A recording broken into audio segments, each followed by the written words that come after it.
Good morning बच्चों। तो कल हमने पढ़ लिया था संयोजन, वियोजन, विस्थापन, द्विविस्थापन, ऊष्मा क्षेपी और ऊष्मा शोषी। तो आज थोड़ा सा एक टॉपिक बच गया, उपचयन अपचयन। तो शुरू करते हैं बच्चों। एक तो होता है आपका उपचयन और एक होता है आपका अपचयन। कई लोग इनको अभिक्रिया भी बोलते हैं, लेकिन हम तो क्या बोलेंगे, उपचयन अपचयन। अभिक्रिया पूछे तो अभिक्रिया के पदों में लिख देना। तो देखो उपचयन क्या होता है।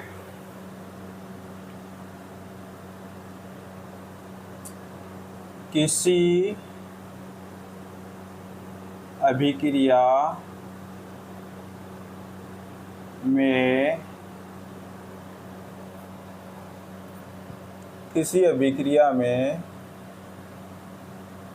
किसी पदार्थ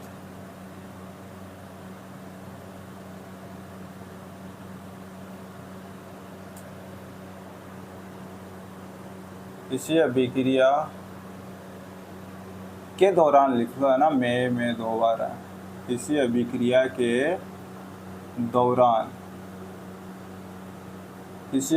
के दौरान किसी पदार्थ में ऑक्सीजन परमाणु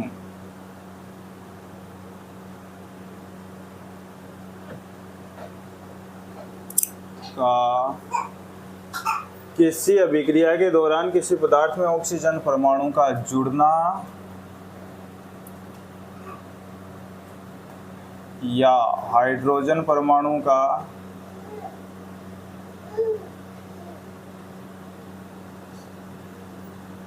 की कमी।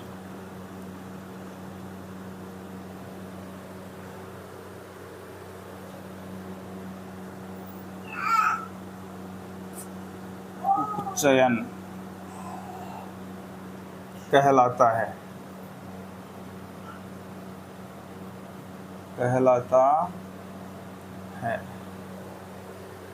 ठीक है, अब मैं इसकी ओर लिखता हूं। देखो,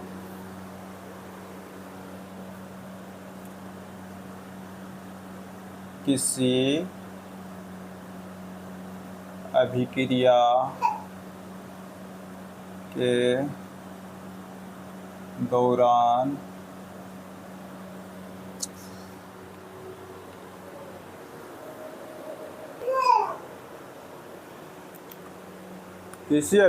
के दौरान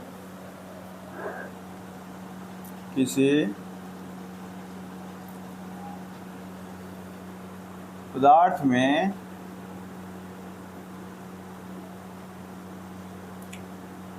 ऑक्सीजन परमाणु की कमी या हाइड्रोजन परमाणु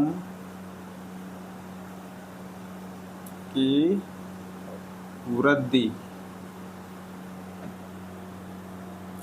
अपचयन कहलाता है।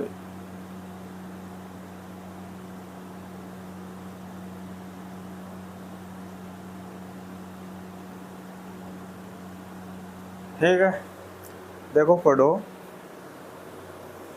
एक बार मेरे साथ पढ़ना। उपचयन किसे कहते हैं? किसी पदार्थ में ऑक्सीजन का जुड़ना। और अपचयन किसे कहते हैं? किसी पदार्थ में ऑक्सीजन परमाणु का हटना या कमी होना। ठीक है, या क्या हो सकता है, हाइड्रोजन परमाणु की कमी, तो क्या हो जाएगा उपचयन। और हाइड्रोजन परमाणु की वृद्धि क्या हो जाएगा, अपचयन। देखो ऑक्सीजन जुड़ेगा या हाइड्रोजन की कमी होगी तब तो कहेंगे उपचयन, और ऑक्सीजन की कमी हो जाए, हाइड्रोजन की वृद्धि हो जाए, तब क्या कहेंगे, अपचयन कहेंगे। ठीक है, इसके उदाहरण देखो बच्चों, एग्जाम्पल देखते हैं। मान लो आपका क्या कॉपर धातु है भाई, कॉपर चूर्ण ले लिया। ठीक है, कॉपर चूर्ण को ऑक्सीजन यानी O2 की उपस्थिति में क्या कर लिया, गर्म कर लिया ज्वाला पर। तापन कर दिया। तो ये जो कॉपर होता है बच्चों, भूरे रंग का चमकदार तत्व होता है, चमकता है एकदम। और कैसा होता है? भूरे रंग का चमकदार तत्व होता है। तो ज्वाला पर गर्म करेंगे तो सीधी सी बात है काले रंग का हो जाएगा। तो यह बन जाएगा CuO, कॉपर ऑक्साइड। और संतुलित कर दे इसको। अब देखो सब बच्चे याद भी कर लेते हैं उपचयन किसे कहते हैं, अपचयन किसे कहते हैं, लेकिन बता नहीं पाते रिएक्शन में। और आजकल क्वेश्चन क्या पूछते हैं कि उपचयित पदार्थ कौन सा है, किसका अपचयन हुआ है, किस में अपचयन हुआ है, ये पूछते हैं। तो देखो कैसे पता करना है। पहली बात तो आपको अभिकारकों में ही क्या मिलेगा, उपचयित या अपचयित पदार्थ अभिकारकों में मिलेगा बच्चों। तो तीर के निशान के कहाँ देखना है, तीर के निशान के पहले पहले ही किसका उपचयन हुआ है, किसका अपचयन हुआ है, वो इधर ही मिलेगा। इधर आपको देखना ही नहीं है, इस तरफ तो आपको देखना ही नहीं है, सिर्फ अभिकारकों में देखना है। ठीक है। अब देखो इस रिएक्शन को, इसमें दो चीज़ें, एक तो ऑक्सीजन, एक कॉपर। ठीक है। अब ऑक्सीजन, ये हाइड्रोजन लिखवा दिया मैंने, लेकिन इसके उदाहरण है नहीं बुक में, सिर्फ एक उदाहरण है, वो मैं बता दूंगा कौन सा है। बाकी आपको ऑक्सीजन के आधार पर ही देखने हैं, बुक में, बुक के बाहर से क्वेश्चन आने वाले हैं नहीं, है ना। तो एक उदाहरण है, वो अभी लास्ट में बता दूंगा कौन सा है। बाकी ऑक्सीजन के आधार पर ही देखेंगे। ऑक्सीजन का जुड़ना उपचयन, ऑक्सीजन की कमी क्या है, अपचयन। ठीक है। अब देखो इसमें कॉपर प्लस ऑक्सीजन। अब ऑक्सीजन को तो देखोगे ही क्या, है ना, इसके आधार पर तो हम डिफाइंड करते हैं कि उपचयन हुआ है, अपचयन हुआ है। तो इसके अलावा देखो कॉपर। ठीक है। अब कॉपर को देखो, कॉपर देखो किस में, कॉपर को वहाँ देखो और कॉपर को यहाँ देखो। ठीक है। तो कॉपर था वहाँ और यहाँ कॉपर, ये Cu। ठीक है। अब इसमें देखो, इधर कॉपर क्या था, सिंगल था, कॉपर के साथ कोई ऑक्सीजन परमाणु नहीं था, ध्यान से देखना। और फिर बाद में अभिक्रिया हो गई। अभिक्रिया होने के बाद क्या बना, प्रोडक्ट। और प्रोडक्ट बनने के बाद देखो क्या है, कॉपर के साथ कौन जुड़ा है बच्चों, ऑक्सीजन। कौन जुड़ा है, ऑक्सीजन परमाणु जुड़ा है। तो किसी पदार्थ में ऑक्सीजन परमाणु का जुड़ना तो अब उपचयन कहलाता है। इसका मतलब क्या हुआ है, यहाँ उपचयन हुआ है। क्या हुआ है, उपचयन हुआ है। और किसका, कॉपर का उपचयन हुआ है। ठीक है। एक उदाहरण और देखते हैं बच्चों इसके साथ। ये जो कॉपर ऑक्साइड आपका बना है, ये वाला, इस पर अगर हाइड्रोजन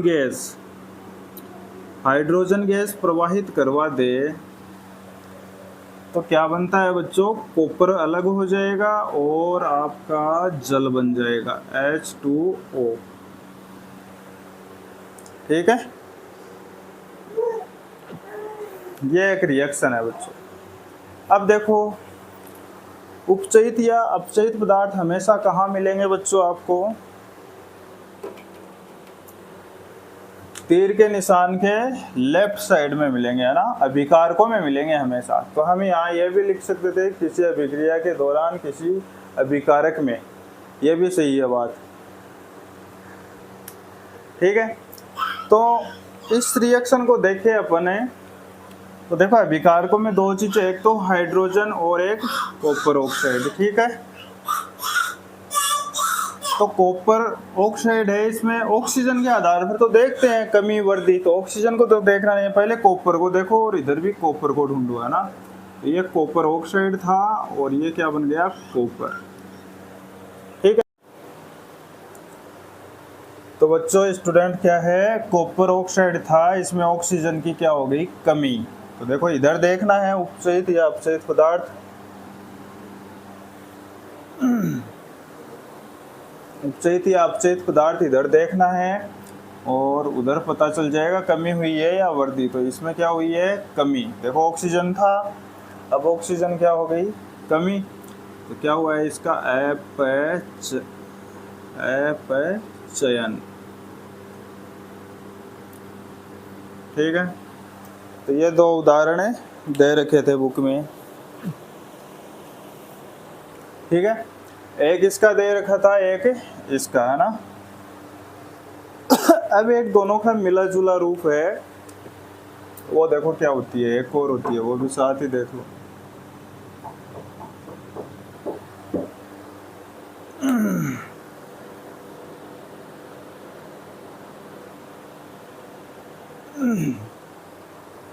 तो दोनों का मिला जुला रूप है, उसको कहते हैं रेडॉक्स।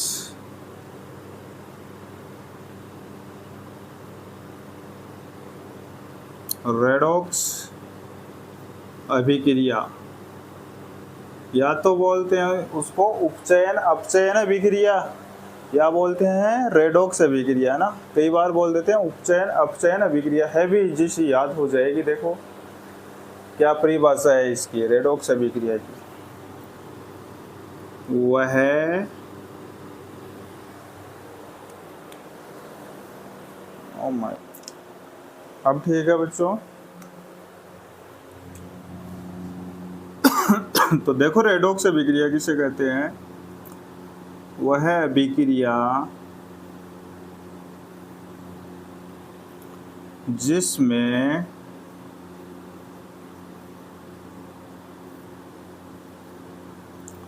उपचयन, वह अभिक्रिया जिसमें उपचयन तथा अपचयन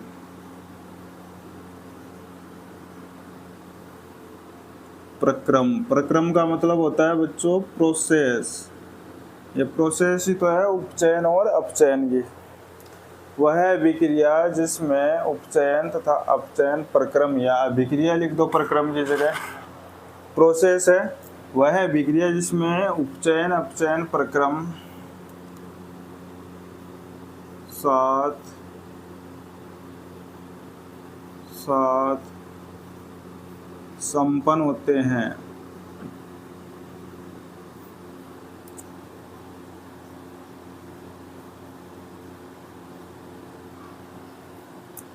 रेडॉक्स अभिक्रिया कहलाती है।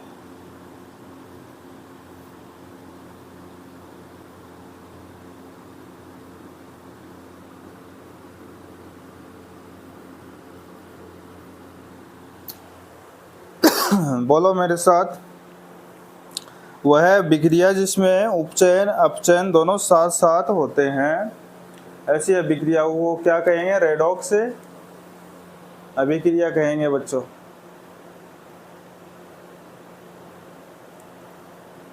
ठीक है, अब इसका एग्जाम्पल देख लो आप,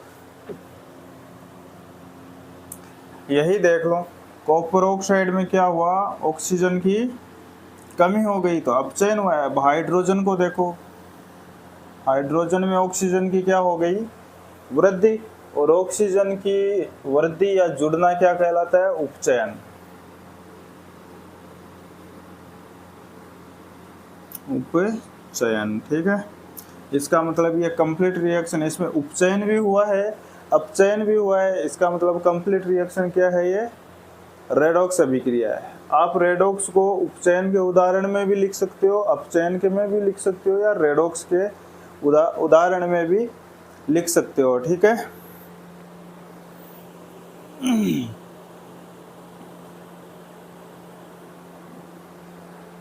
अब ये तो इसे ऐसा ही था तो यहीं पर समझा दिया। अब देखो एक एग्जाम्पल और,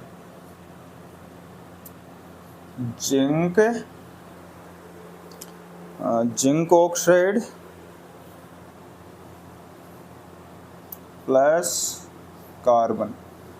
जिंक ऑक्साइड को किसके साथ गर्म करेंगे बच्चों, कार्बन के साथ गर्म करेंगे, तो आपका Zn अलग हो जाएगा और कार्बन मोनोऑक्साइड बन जाएगी। ठीक है, क्या बन जाएगी, कार्बन मोनोऑक्साइड।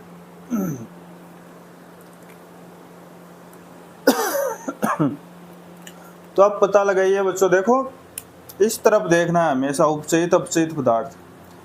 तो देखो कार्बन है और इधर भी कार्बन को देखो, तो कार्बन अकेला था, कार्बन में कौन जुड़ा है, ऑक्सीजन। इसका मतलब क्या हुआ है, ऑक्सीजन का जुड़ना क्या हुआ, उपचयन, ऑक्सीडेशन हो गया।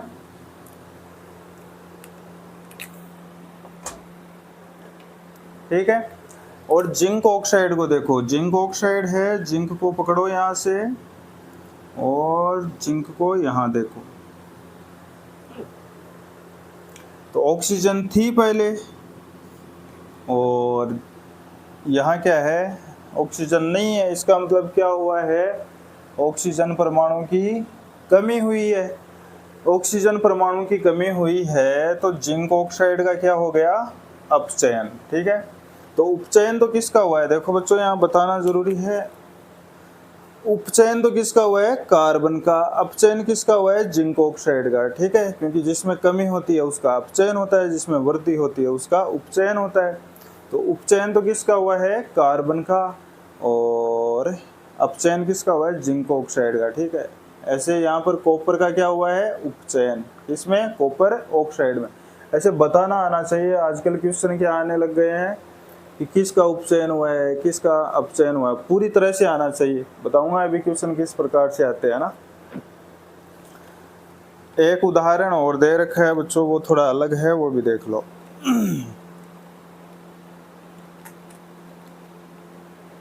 रेडॉक्स का दे रखा है।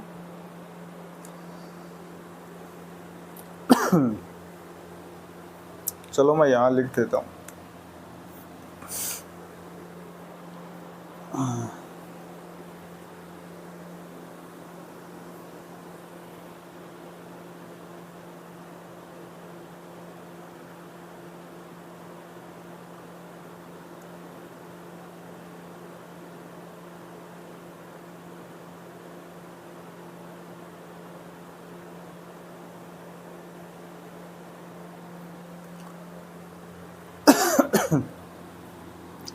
देखो बच्चों क्या है, MnO2 है, मैग्नीज ऑक्साइड।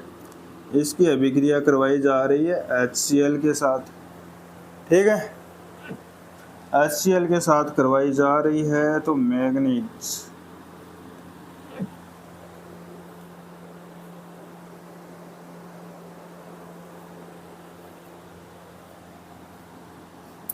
Cl2 बन रहा है, प्लस जल बन रहा है, और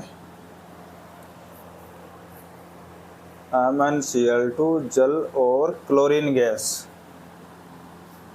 Cl2 बन रहा है। ठीक है, तो यही वह उदाहरण है जिसमें बच्चों हाइड्रोजन के हिसाब से हमें देखना पड़ेगा। ठीक है,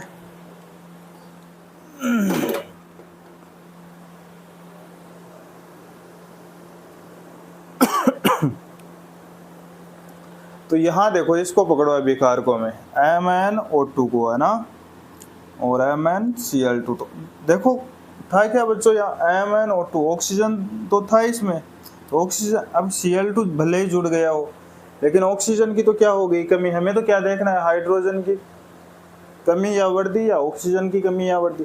तो इसमें तो क्या था, ऑक्सीजन था यहाँ, तो ऑक्सीजन था और अब ऑक्सीजन नहीं है। क्लोरीन को भूल जाओ आप, ऑक्सीजन यहाँ था अब नहीं है। इसका मतलब ऑक्सीजन की क्या हो गई बच्चों, कमी, और ऑक्सीजन की कमी, इसका मतलब इसका क्या हो गया, MnO2 का तो क्या हो गया, अपचयन।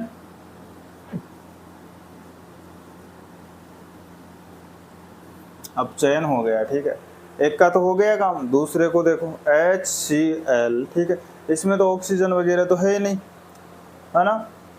और H और O के कारण तो देखते हैं अपन, तो किसको देखेंगे, क्लोरीन को देखो, है ना। तो क्लोरीन यहाँ है, और यहाँ क्या हो गई, देखो क्लोरीन में हाइड्रोजन की कमी, हाइड्रोजन थी और हाइड्रोजन की क्या हो गई, कमी। हाइड्रोजन की कमी, या तो क्या हो जाए, ऑक्सीजन की वृद्धि, या हाइड्रोजन की कमी। तो हाइड्रोजन की कमी हो गई, इसका मतलब HCl का क्या हो गया, उपचयन हो गया बच्चों। बस ये टेढ़ा है, पूरी बुक में एक यही उदाहरण है जो आपको याद रखना है। यहाँ बस जो लिखा है ना मैंने, इसी अभिक्रिया के लिए ये कोष्टक में लिखा है, हाइड्रोजन की वृद्धि और हाइड्रोजन की कमी। देखो आप ऑक्सीजन के हिसाब से याद रखो, ऑक्सीजन का जुड़ना ऑक्सीडेशन है, यानी उपचयन है, ऑक्सीजन की कमी क्या है, अपचयन है। ठीक है, अब इसका उल्टा याद रख लो, अगर ऑक्सीजन की वृद्धि उपचयन है तो हाइड्रोजन की कमी भी क्या होगा, उपचयन। तो देखो यहाँ HCl में H था, हाइड्रोजन था, और हाइड्रोजन की इधर देखो कमी हो गई, इसका मतलब क्या हुआ है, हाइड्रोजन की कमी हुई है, और कमी होना क्या होता है, उपचयन होता है। ठीक है, आई बात समझो। तो ये थोड़ा सा टेढ़ा उदाहरण है, इसको ध्यान रखना, ये आया नहीं है आज तक एग्जाम में, बाकी कोई ज़्यादा खास नहीं। आपको ये तीर वगैरह बनाने हैं नहीं, वो पूछेगा उपचयित पदार्थ कौन सा है, तो उपचयन जिसका हुआ है वो, जैसे यहाँ कौन है, HCl। अपचयित पदार्थ कौन सा है, तो MnO2। यहाँ उपचयित पदार्थ कौन है, Cu।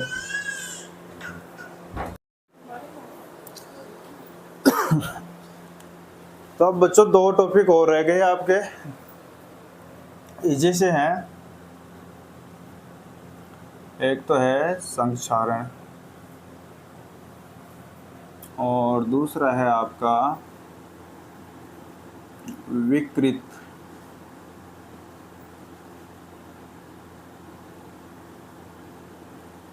विकृत गंधिता।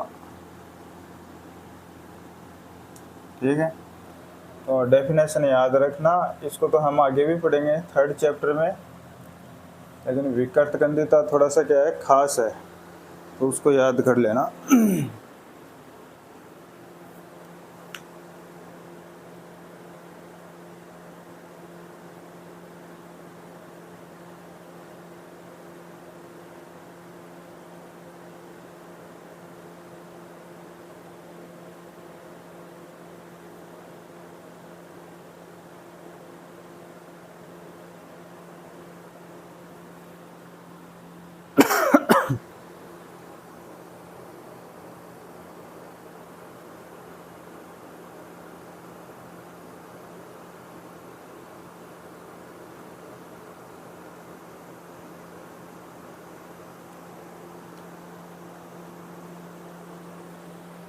तो संक्षारण तो क्या होता है बच्चों,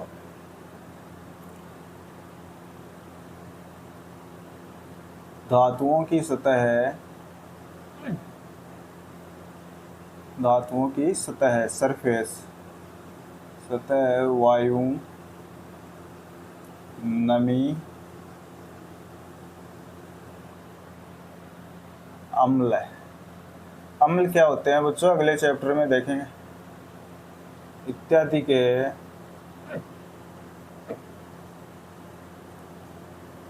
संपर्क में आकर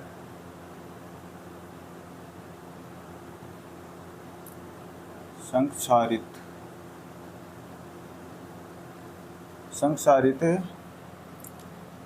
हो जाती है।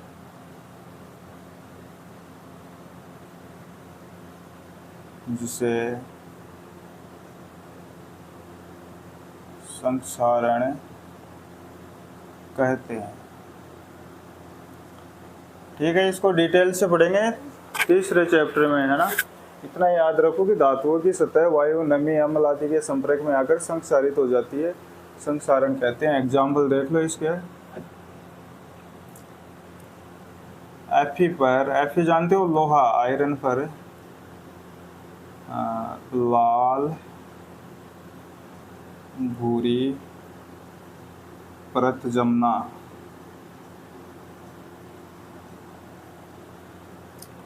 और कॉपर पर हरी तथा चांदी पर काली परत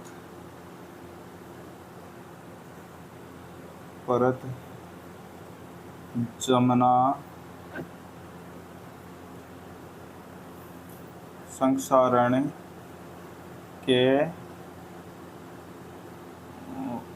उदाहरण है। तो क्या है, Fe पर लाल भूरी, लोहे को तो आपने देखा होगा, जंग लगने पर लोहा कैसा हो जाता है, लाल भूरा। कॉपर पर हरी परत जम जाती है, और चांदी पर काली, चांदी के आभूषण वो कैसे हो जाते हैं, काले हो जाते हैं। ठीक है,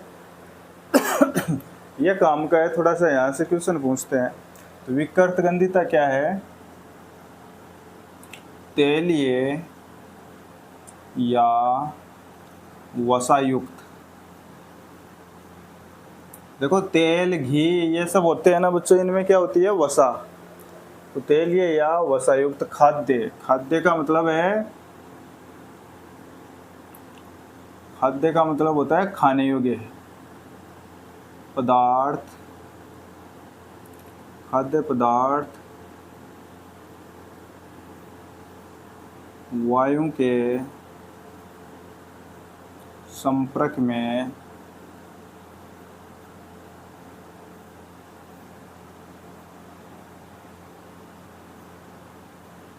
लंबे 2-4 दिन, है ना, लंबे का मतलब 2-4 दिन, वायु के संपर्क में लंबे समय तक रहने पर उनके स्वाद व गंध बदल जाते हैं, चेंज हो जाते हैं बच्चों।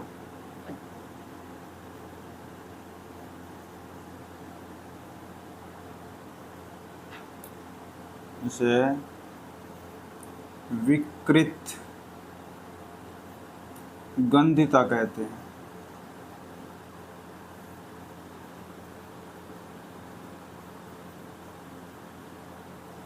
ठीक है।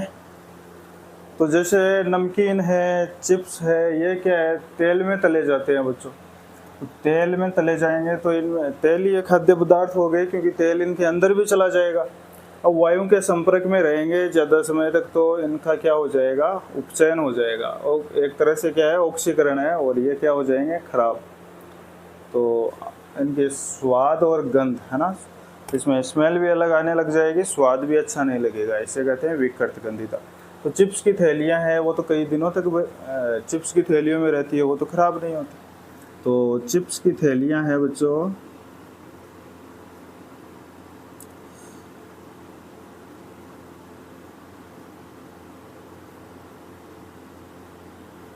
ऑक्सीजन को हटाकर